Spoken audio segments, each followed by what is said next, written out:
The following is a Comfortably Zoned Radio Network production.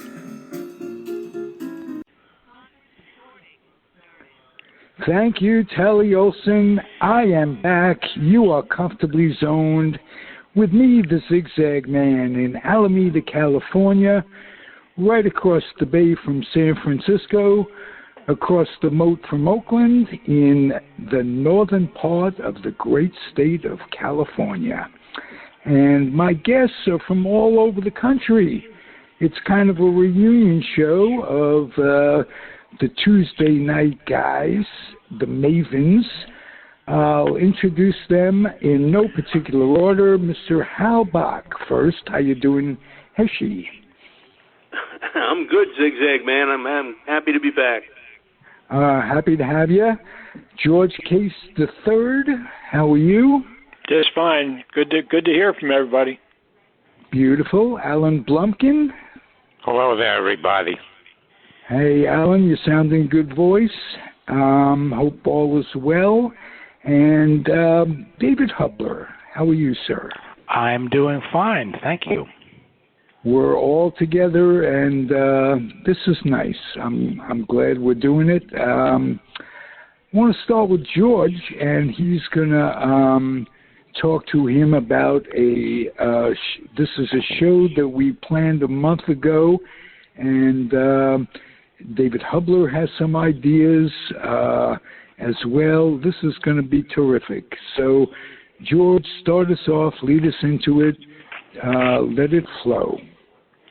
Okay, thanks very much, Rob. I wanted to preface this. I wanted to talk a little bit about World War II era Major League Baseball, but before I do, I just wanted to make mention of the chaos we've all been facing the last couple days, and not to belabor the point, but baseball is certainly a part of our life and everyday life, but what has been going on in Afghanistan is just very troubling, and I don't want to get into the politics, but I just wanted to mention that we're all thinking about everything that's been going on and wish the people that are trapped over there get a chance to get out.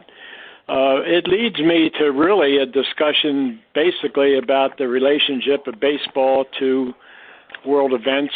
We're coming up on the 20th anniversary of 9/11, and I remember distinctly 20 years ago, it seems like yesterday, when all hell broke loose. And about a few days afterwards, I remember watching the Yankees playing at Yankee Stadium. The country was trying to recover. The ball players are all wearing FDNY hats in honor of the fire department in New York. And from that point on, I'm not sure they still do it today, but for a long time, instead of the tradition seventh inning of "Take Me Out to the Ball Game," the fans were singing "God Bless America." So, that had a definite impact trying to recover from 9/11. Now, one other point about the relationship of baseball and to world events. 80 years ago, the Japanese attacked Pearl Harbor, and baseball changed dramatically from that point on. And as a matter of fact, my dad, being a player, he told me many times players were not certain that baseball was even going to continue. And it just so happened that President Roosevelt wrote his so-called green light letter in 1942, and baseball would continue. So I think David Hubler has mentioned that it could have been Clark Griffith, the personal friend of FDR, and might have even written a letter. And David, you might want to just talk about that before we get into this further discussion. Well, like in 9/11, back after December 7th, of course, there was no baseball being played. It was December. But there was talk of what was going to happen next year. But the December annual owners meeting was to take place in Chicago. And they had already gathered at the hotel there to begin negotiations and discussions. And so that was sort of delayed a little bit, not too much. but the mood at the meetings was quite somber, of course, and no one knew what was going to happen. I mean, how can you discuss trades when you don't know if you're going to be playing the game at all come the spring? So, yeah, I in my book, The Nats and the Grays, I come to the conclusion, and in doing the research, I've come to the conclusion that there's probably a bit of Clark Griffith's handwriting, literally and figuratively, in the green light letter. I mean, Roosevelt was a great baseball fan, but let's face it, come December and January, he was pretty tied up with things. And he had a lot on his plate. He had a lot on his plate. He certainly did. After all, it was basketball season. Yes. Let me ask you guys this about wartime baseball. The thought occurred to me. We know the quality of play was certainly not what it was in under regular circumstances. How would you rate it? Was it like AAA, AA? Well, of course, I wasn't around to see the games, but the one thing that did stand out is that there was a good deal of competition. The players who were available went out there and really played the game. There was no, soft pedaling and carousing, kidding around on the field. They played to win. And there were some very fine ball players who got a chance to play, and then many of the players who were drafted, as soon as they could, they returned to the game. So it's not like the game took an immediate hit after Pearl Harbor, but coming back in '44, and '45 when the war ended, the rosters began to fill with the regular players. So I don't think the game the game was definitely at a lower caliber. But look what's happening now. The Yankees are playing with AAA ball players and trying to win ball games. They've had so many injuries, but the competition was still there. The fandom was still there. The fans showed up at the games. They had more night games during the war. There were a lot of ancillary things that went on that made up for the fact that the DiMaggios and the Rizzutos and Ted Williams and those guys were all fighting the war. George, your dad, George, was one of those players who was a star in his day and was playing in wartime baseball. What was his impression of the quality of play, the competition? Well, I just wanted to mention that, my dad was 4F. He had been rejected by a draft board because he had a shoulder separation, and there were still quite a few, very good ball players, several Hall of Famers that were also 4Fs. Hal Newhouser happened to be one of them, one of the best pitchers probably in Major League Baseball at the time. And Hal Newhouser was a future Hall of Famer. So there were players playing, and, Bill Dickey was playing, Bobby Doerr was playing, Lou Boudreau, Joe Gordon. This was all fellows that were still playing in 1943 in the All-Star game. My dad was the starting right fielder for the American League in that game. And the quality of baseball obviously had not been what it was prior to, Pearl Harbor. However, it still was a good game that was being played, as David mentioned, by guys who were giving their all.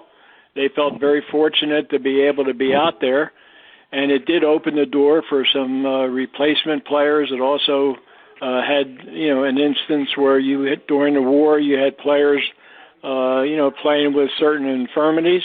You also had players that were great players who sacrificed their baseball careers for the good of the country.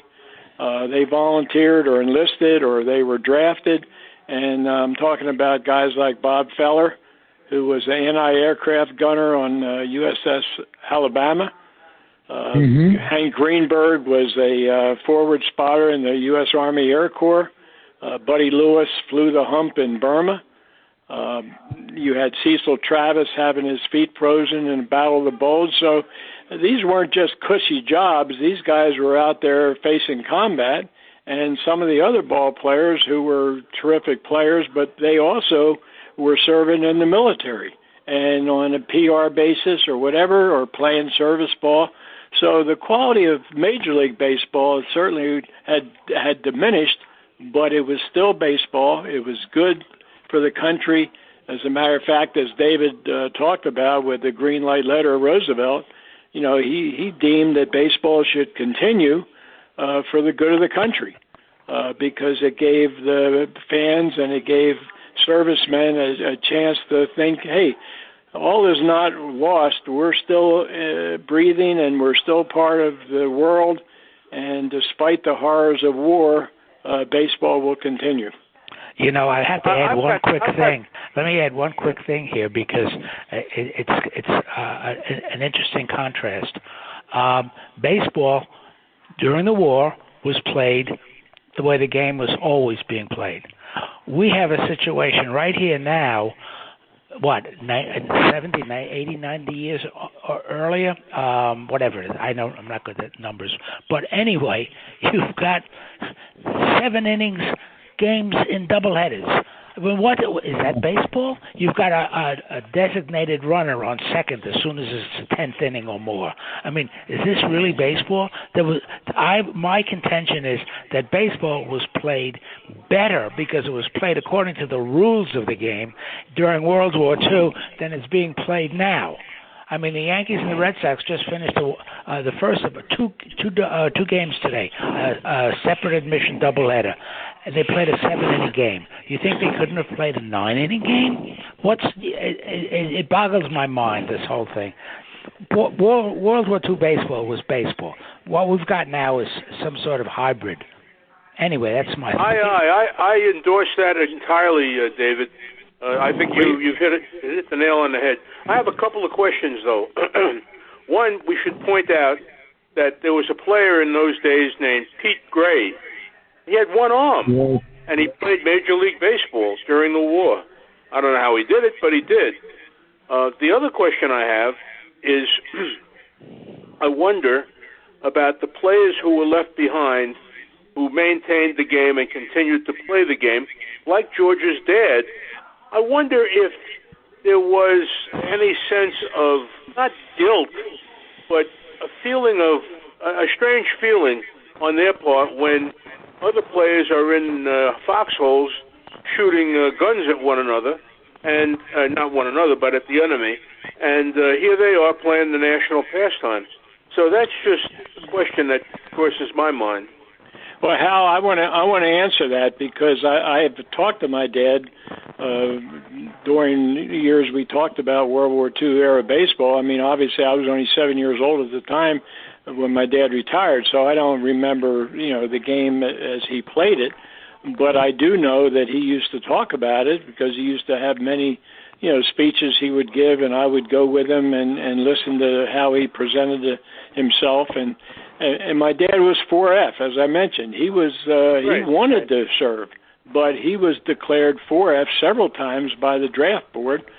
And the agreement that Major League Baseball had with the president was that if a player was declared 4F, he would continue to be able to play in the major leagues, but he had to work in a defense industry plant in the off season. So my dad worked in Trenton, New Jersey, building Avenger torpedo bombers for the winter months. That's something I never knew. That's something I never knew, and I learned something tonight.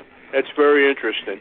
Well, I appreciate that, Hal, because, obviously the players who were playing, and my dad heard catcalls and some of the servicemen and that kind of thing. But on the other hand, the players were doing their job. They were trying to perform as best they could, but they would never shirk the responsibility. And the responsibility was in the off season to work in a defense-related industry. So that's what they did.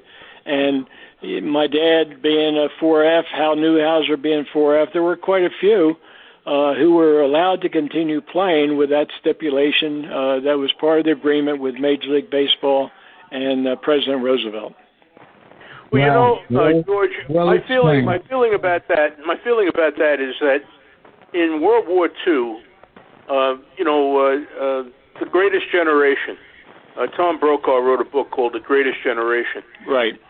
This country pulled together like never before or never since to win that war. There was no question about it. Everybody was going to pitch in and do what they had to do. Housewives were contributing pots and pans so that ammunition could be made from the metal.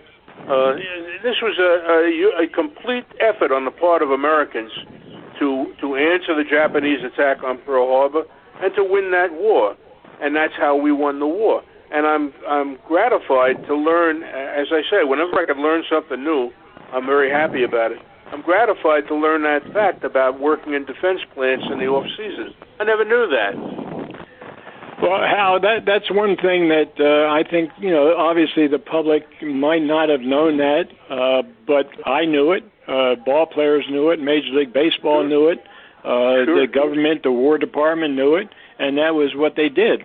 But the ball players back then who did enlist or who volunteered, I mean, they could face combat. They weren't just cushy jobs. I mean, Bob Feller was an anti-aircraft gunner on the USS Alabama, and he faced combat. Several players were wounded. Yogi Berra was a young seaman on a rocket ship during Normandy, and it's the kind of thing. And you talked about it, Hal. Everybody was trying to do their part. And I know that my dad participated in some events that were fundraising. A lot of things were going on in major league stadiums that were raising money for the war effort. They were either auctions or they were exhibitions. And I've got a photograph of my dad playing in a Chicago White Sox, Washington Senators joint game against Great Lakes Naval Air Training Center in Comiskey Park, and I think they drew like 40 or 50,000 people, and they raised money for the Red Cross for the war effort. The same thing happened with Babe Ruth and Walter Johnson in the exhibition at Yankee Stadium, I believe it was 1942. 65,000 people come to a game between the Senators and the Yankees, a doubleheader, and between games, here's two of the greatest players of all time, Babe Ruth and Walter Johnson, participating in an exhibition with Babe Ruth hitting the last home run he ever hit in the house that Ruth built. Well, hey, you mentioned Yogi Berra as a war hero, and I'd like to hear Alan Blumkin's voice and talking about his beloved Yogi Berra. Okay, first of all, I want to mention that I first learned a lot about wartime baseball in a book that the author named William Meade came out years and years ago called Even the Browns. Yeah, that was about the St. Louis Browns, right. Yeah, no, it wasn't all on the Browns, but it was focused. Yeah. On the 1944 Browns somehow won the American League pennant. In fact, I've been watching a bunch of Yogi videos on YouTube in recent days, and there was one where he actually discussed, which he was really always reluctant to do, he discussed his whole war experience, and that he was on one of those forward boats that led the troops onto Normandy. Yeah, he did, Alan. I think Yogi was 18 years old at the time. And he, and a couple of the guys. I mean, Warren Spahn was that same era, and Spahn fought in Europe during he was a decorated combat engineer, right? And you had guys Gil Hodges and Hank Bauer. They fought in the Pacific, but Yogi was. This was even before his major league career. Here he is, 18-year-old kid, hops on a boat.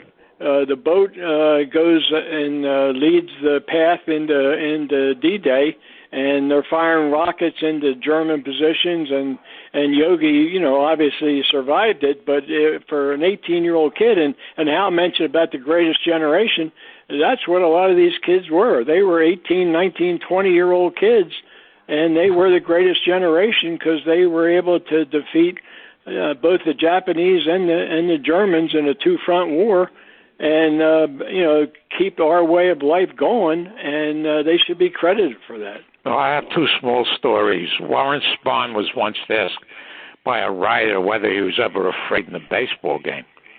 He said, "Baseball game? I was in the Battle of the Bulge. No baseball game is ever going to frighten me." And the other one was Hank Bauer. In fact, I just did a write-up on Facebook yesterday on him.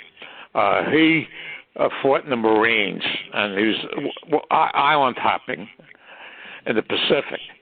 And he was one of a handful of survivors of his unit. So anyway, the Yankees go, after 1955, they go World Series, they travel out to Japan for a goodwill tour. And they're meeting with some Japanese dignitary, and he asks if anybody had been to the East Asia before. The Bauer raises his hand and starts reciting all the islands that he fought on, and the dignitary was turned red and left.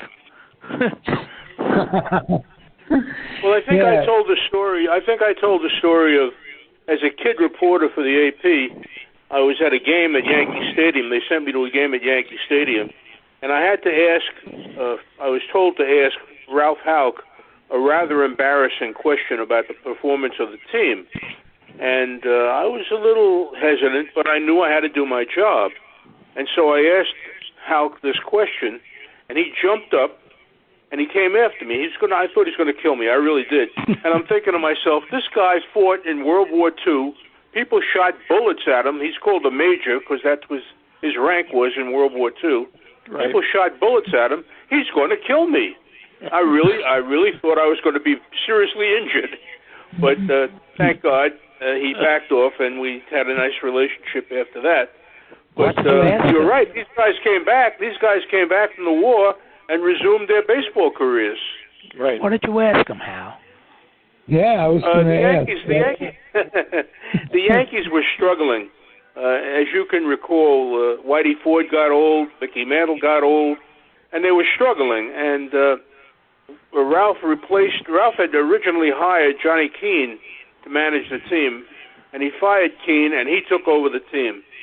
And they weren't improving. And there was a member of a newspaper in Springfield, Massachusetts, that sent a request in, please ask Houck how come he's been unable to get the team going. And I knew it was a loaded question because it was coming from Red Sox territory. But I said, look, this is my job. And I tried to explain to him, Ralph, it's not me. I'm asking you a question from Springfield, Mass., and please understand it's not me. But he didn't understand that. He didn't want to know from that. And, and as I said, I'm thinking, this is a guy who was in World War II. People were shooting bullets at him. And this idiot reporter is asking him that question. He's going to kill me. He's going to send me home in a box. But thank God he didn't. Hey, well, Hal, you were just a young guy there. See, somebody was taking advantage of you, making you ask that question. Well, yeah, I was a kid. You're right. You're right. Hey, you're still a kid. Oh, thank you. A kid at heart. At heart. That's all that matters. That's all that matters. Yeah, one of the things I want to mention is that according to the book, the Browns brought Pete Gray up in 1945, and to say that he was disliked by his teammates is putting it mildly. Why was he disliked? Why was he? Because he was very standoffish. He was arrogant. And in 1992, when they had the Sabre National Convention in St. Louis, they had a Browns panel. One of them was a teammate of Gray's named Babe Martin. And somebody asked him about Pete Gray, and he started to turn all sorts of colors. He said because they thought he was just a gimmick and he wasn't going to help them do anything, which is what turned out to be. Well, the funny part, didn't he hit 250 something or 240? No, he hit 218. I think he hit 218. It was in the two teens range. Okay. Yeah, my father mentioned Pete Gray to me. I don't know whether my dad really knew him, but I did hear other stories about what Alan's related to, that Pete Gray was not really well liked. But on the other hand, what he was able to accomplish, and I saw pictures of him, swinging a bat with just one hand, and with a glove, he'd catch a ball and switch it to hold his glove in his chest and throw. So, he was remarkable and probably would never have even been considered. But during 1945, they obviously needed players, and Pete Gray was available to them. Well, don't forget Bert Shepard with the Senators. Yeah, well, Bert Shepard was another situation, David, and I know with your book you touched on Bert Shepard, and my dad and Bert Shepard were very good friends. Bert Shepard was shot down over Germany. The Germans' doctors amputated part of his leg, came back, was repatriated, and convinced Clark Griffith that he'd like a spot on the Washington roster. Griffith initially just declared his ability would be as a batting practice pitcher, but on I think it was in July or one year, they were playing a doubleheader against the Red Sox, and he brought Shepard in because he was forced to, and Shepard handled himself quite well pitching on his wooden leg. Yes, and so it was a remarkable story about a guy who served his country, was shot down, was severely wounded, came back and actually pitched a major league ball game. And David, in his wonderful book, talks about that. And there are several other books. I just wanted to mention that I've read and have in my own library, that if people are interested in learning more about World War II era baseball, David's wonderful book, The Nats and the Grays. There's also a book called Spartan Seasons, another book about Cecil Travis, a book about is called Kit Christie, who wrote it, is a personal friend and a SABR member. Alan knows him as well, called Teenagers, 4Fs, and Graybeards. And it was all about, World War II era baseball, and my dad contributed some stories to that. But it was remarkable, the way of life of ball players. A lot of people think about the glamour and all the other stuff, which today, the multi-millionaires who play the game, but back then a lot of guys were playing because they loved it, and that's what they did, and they considered themselves very fortunate to being paid to be playing a kid's game. And some of them were severely wounded because of the war effort. Another one was a pitcher, Lou Brissy, who was severely injured. He pitched for the Philadelphia A's. And then there were two players, they're major league players, who actually lost their life during World War II. Elmer Gedeon, who had been a teammate of my dad's with Washington in '39, and Harry O'Neill, who was a catcher for the Philadelphia A's. He was killed at Iwo Jima. So there were guys that were doing their part, and some, survived and came back and played. Some of them came back severely wounded, and some never came back at all. And Bob Feller used to say the real heroes of World War II never came home. All right. There were two things. Go ahead. Okay, there's two things I want to mention. First of all, that the funny one is that the Dodgers in 1944 had a 17-year-old infielder who hung around for a few years named Tommy Brown. And he had a home run, and whatever post-game show they were running is they want Lucky Strike, which was their sponsor, wanted to give the kid a carton of cigarettes, and DeRocha said, no, he's too young. Wow. And the other thing is that SABR a few years ago, I have the book, came out with a book on the players during the war who were all, most of whom only played during the war years from 43 through 45. and the Mickey Roccos of the world. He was the first baseman from Cleveland on the Indians that never played at all except for 43 through 45. There were a lot of them. Right. Greenberg, he was a special case because he was one of the first ones drafted in 1941. And he missed, outside of a few games, he missed the whole season. And he was discharged 2 days before Pearl Harbor. And just as soon as Pearl Harbor came, he reenlisted. Right. That's true. Very true, Alan. I do know that some of the other players, that were given as much as they could. My dad used to talk about Buddy Lewis all the time, and Buddy Lewis was a great player for Washington, very close personal friend of my dad, who flew the hump in Burma, and he had so many combat missions. And my father remarked that when Buddy came back, his hair had turned completely white from all the harrowing experiences that he encountered during World War II. Well, there was one story that a sports writer or a regular World War II correspondent hitched a ride with Buddy Lewis on one of his flights across the Burma Hump over to China, and he came back and he said, and he wrote the story. He said, all Buddy Lewis talked about was baseball. The whole time they were up in the air, trying to avoid being shot down, and he just talked baseball the whole trip. Right.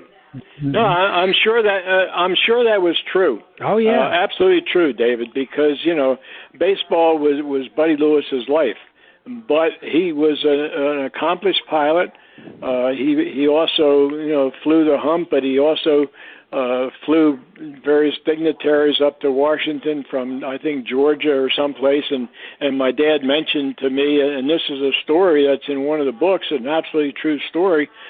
Buddy Lewis came back and spent a few hours with his teammates at Griffith Stadium and told his teammates, he said, now look, he said, I'm going to say goodbye. I'm not going to see you guys till after the war, but I'm going to let you know that I'm coming. And my dad said they look up, and here's a big lumbering DC-3 piloted by Buddy Lewis flying directly over Griffith Stadium. Buddy dips his wings. My dad's on deck. My dad flips the bat up in the air and says, we know it's you, Buddy. Godspeed. And that was the last time they saw Buddy Lewis for like 3 years. And nobody's mentioned the fact that the teams all had to train in the north during that time. Well, they did, Alan, and I'm glad you mentioned that because that's what they did. And that book called Spartan Seasons, it happens to have some photographs of ball players, spring training in the snow. Yep, so they weren't in Florida. They were at various ski resorts, or they were at golf courses, or whatever it was, trying to get spring training in. And Washington was very fortunate because they were close to University of Maryland, and they were able to have spring training at the University of Maryland campus, which was only a few miles away from Griffith Stadium. Well, they did that because the president of the university, Byrd, at the time, during the First World War, the senators provided all sorts of baseball equipment to the college team at the University of Maryland.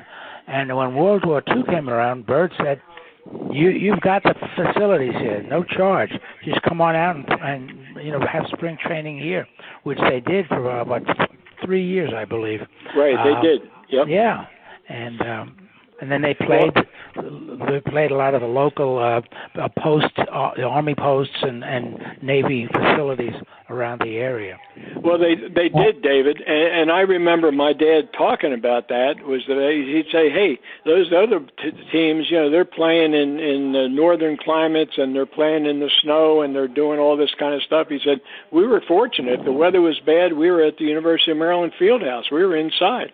And, it wasn't ideal, but it was certainly a lot better than what a lot of the ball clubs were facing.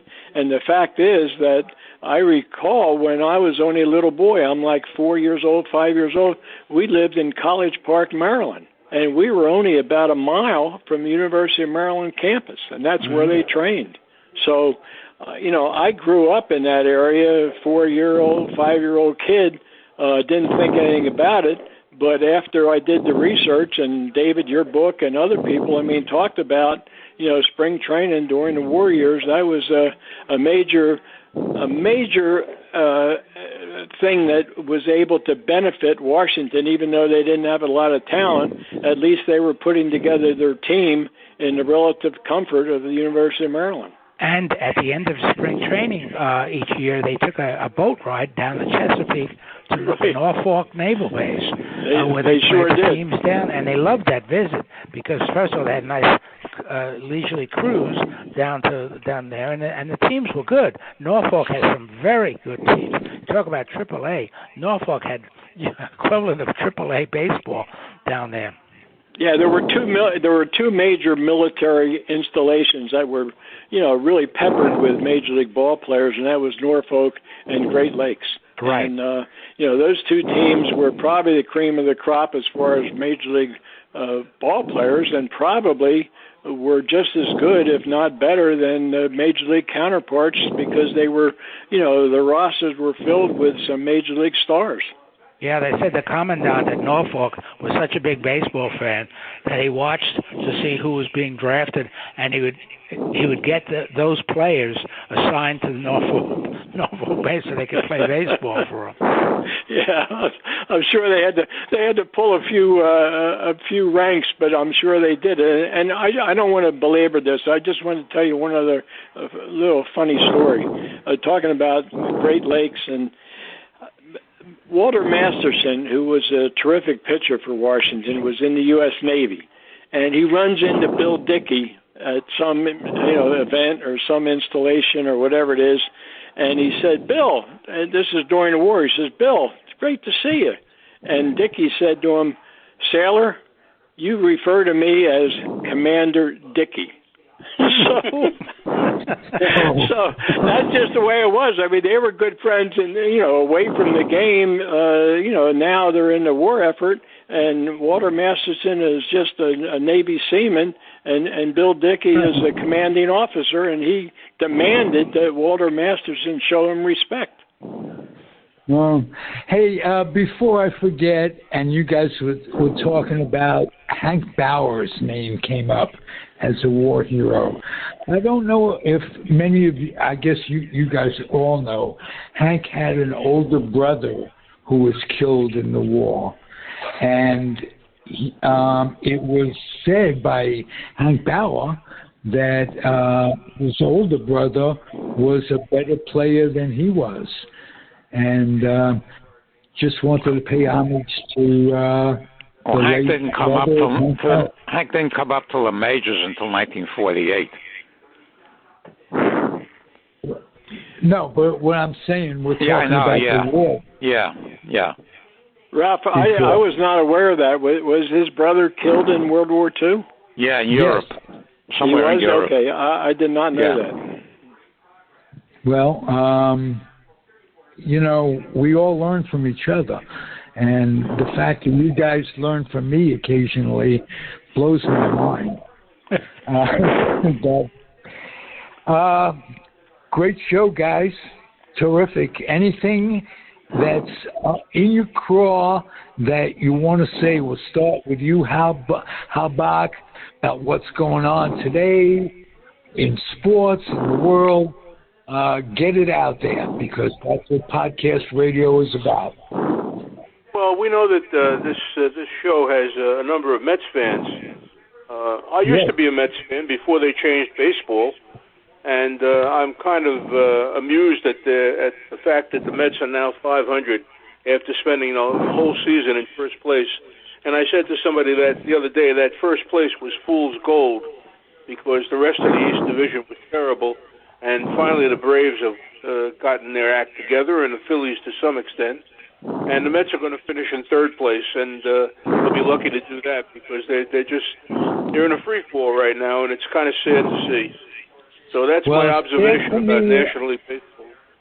I hate to be a Met apologist, because this is very sad for me too. I'm living it. But we have to realize that the Mets have had 60 players this year. injuries have been incredible. From DeGrom to Lindor to Baez now. Conforto was hurt for a long time. Syndergaard. You got to cut him some slack, Hal. No, I don't give them any slack. I'm sorry.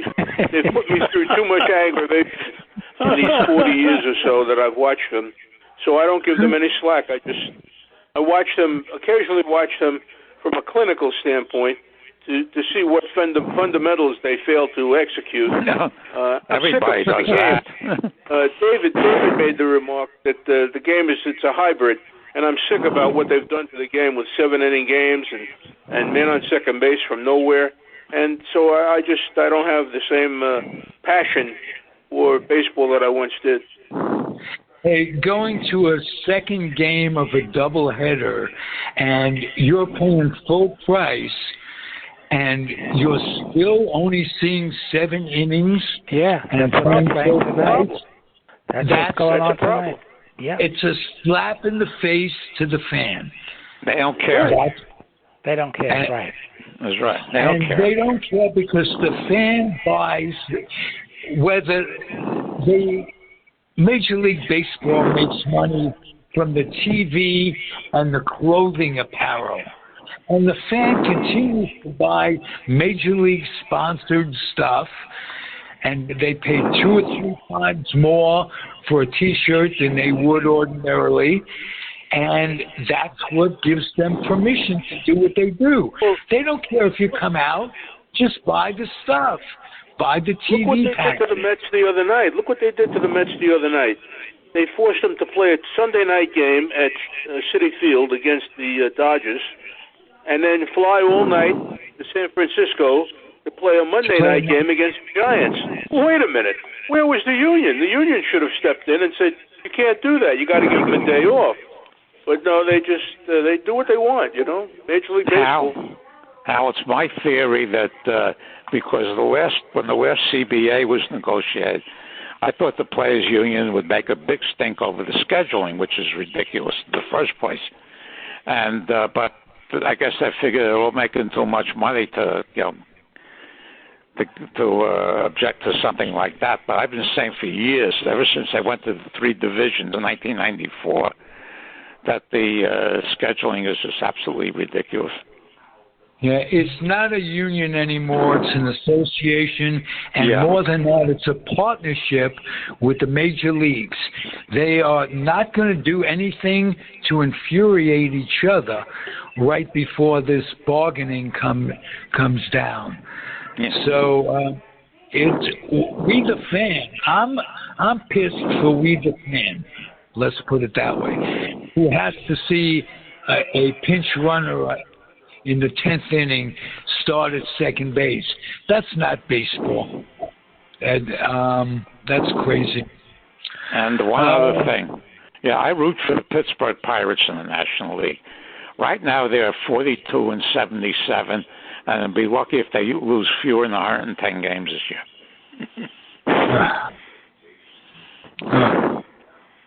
How about you, George? Final thoughts? Well, I just wanted to echo what I hear from Hal and Alan and David. I mean, and you.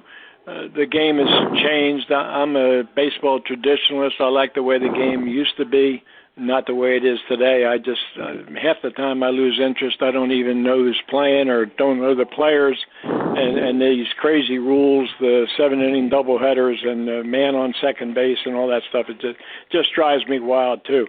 And I did want to just end this just talking about World War II era baseball, but David Hubler had a comment to me, and I think it to you, Ralph.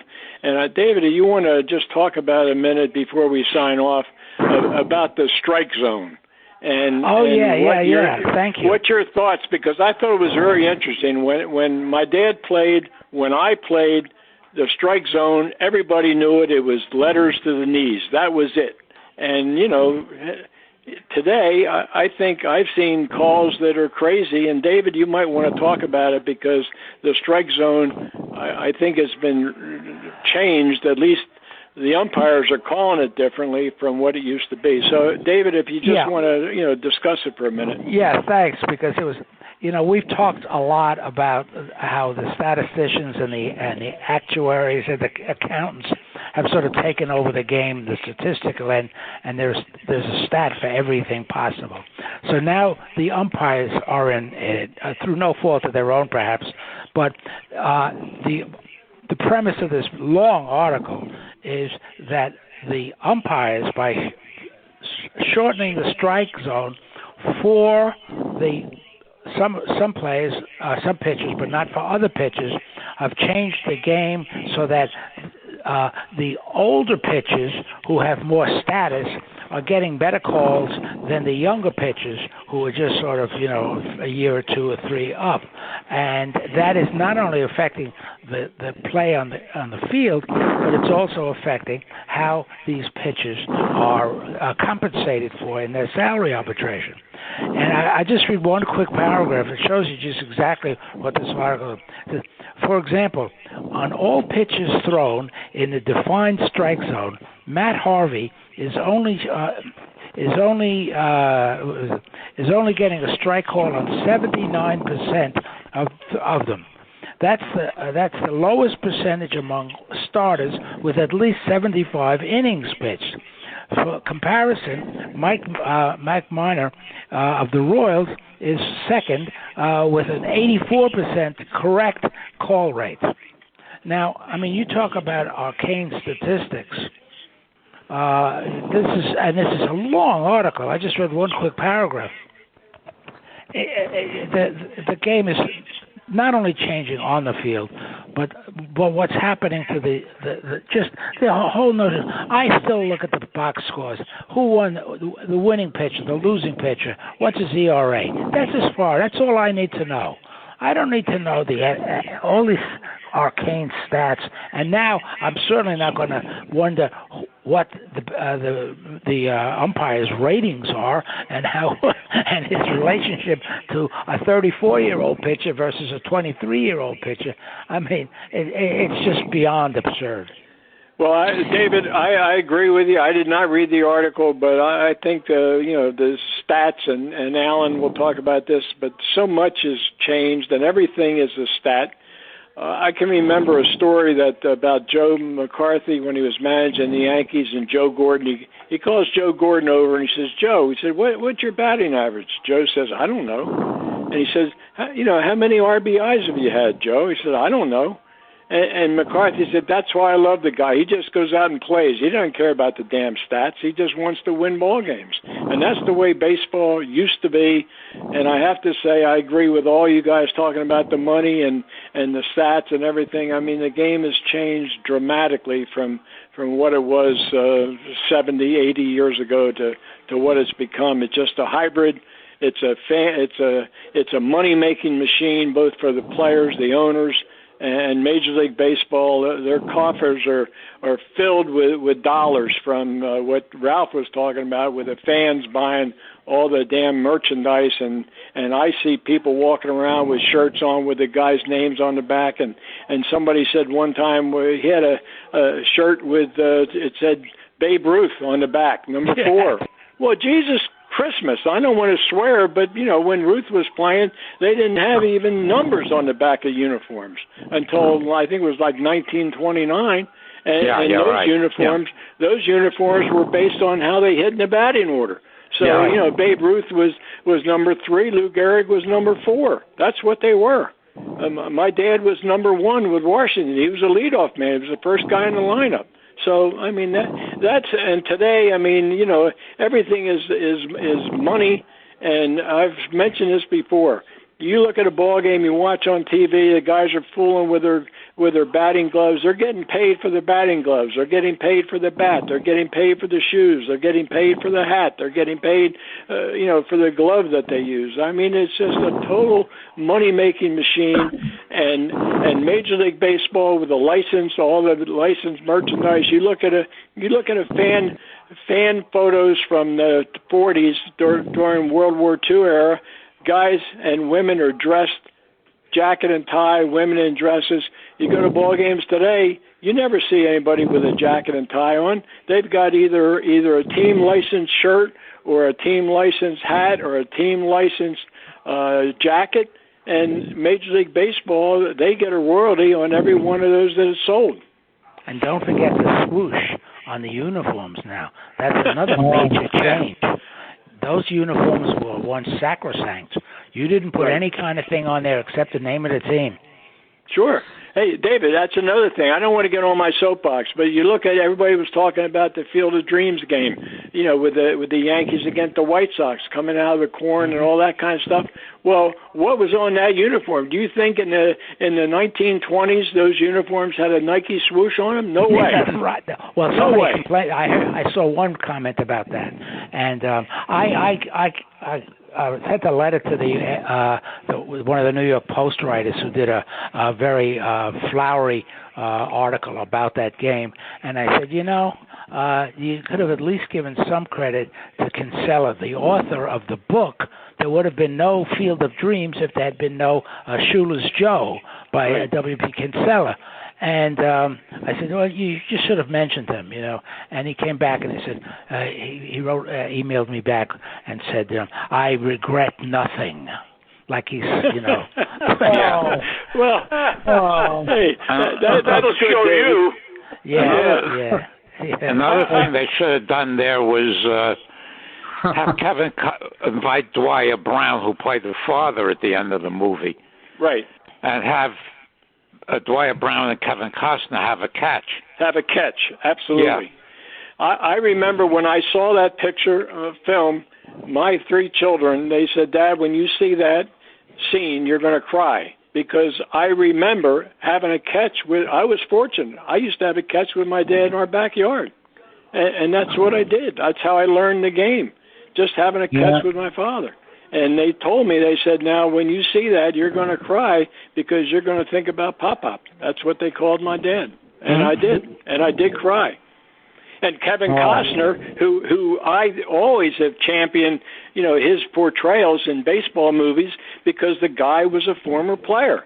And he knew how to play and he knew how to throw. Right. I see some of these guys that are talking and I don't, again, belabor the point, but fear strikes out. I'll never forget watching that, and I knew Pearsall, and there's Tony Perkins, who had not probably 1 ounce of athletic ability in his body, throwing like a girl and portraying Jimmy Pearsall. And to me, that's just ludicrous. When Gary Cooper played Lou Gehrig, they had to reverse the film because he was so right-handed. They had to make Gary Cooper was right-handed playing a left-handed Lou Gehrig, and they give the whole thing about the luckiest man speech.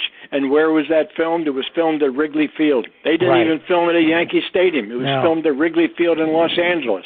They had his number on backwards so that when they shot it, it would look correct. Alan's favorite is William Bendix. How about that? Oh, yeah. Oh, God. Yeah.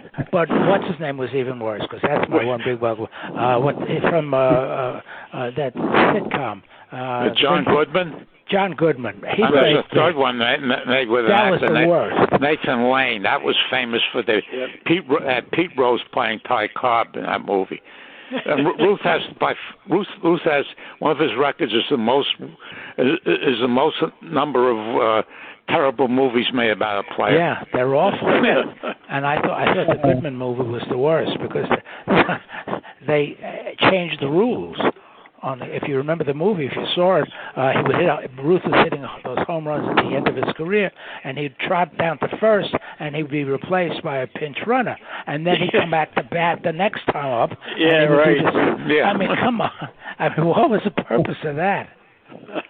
The first time I ever saw that, the William Bendix movie, my jaw dropped. It stayed like that for the whole. I knew I'd get you, Alan. I knew I'd get you. I got that.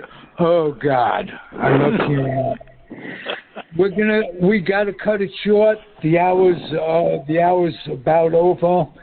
What a great show! Thank you, guys. Let's do it again next month, same time, same place. Terrific. Okay. Yeah, thanks, everybody. Good talking to you. Bye. Good night. Good night, everyone. Bye.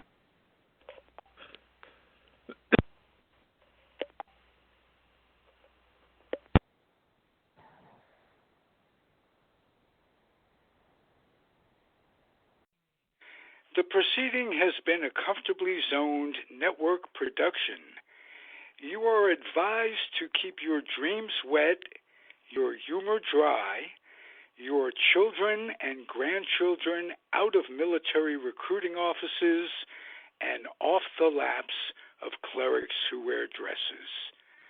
Thank you for listening, everyone. Happy trails.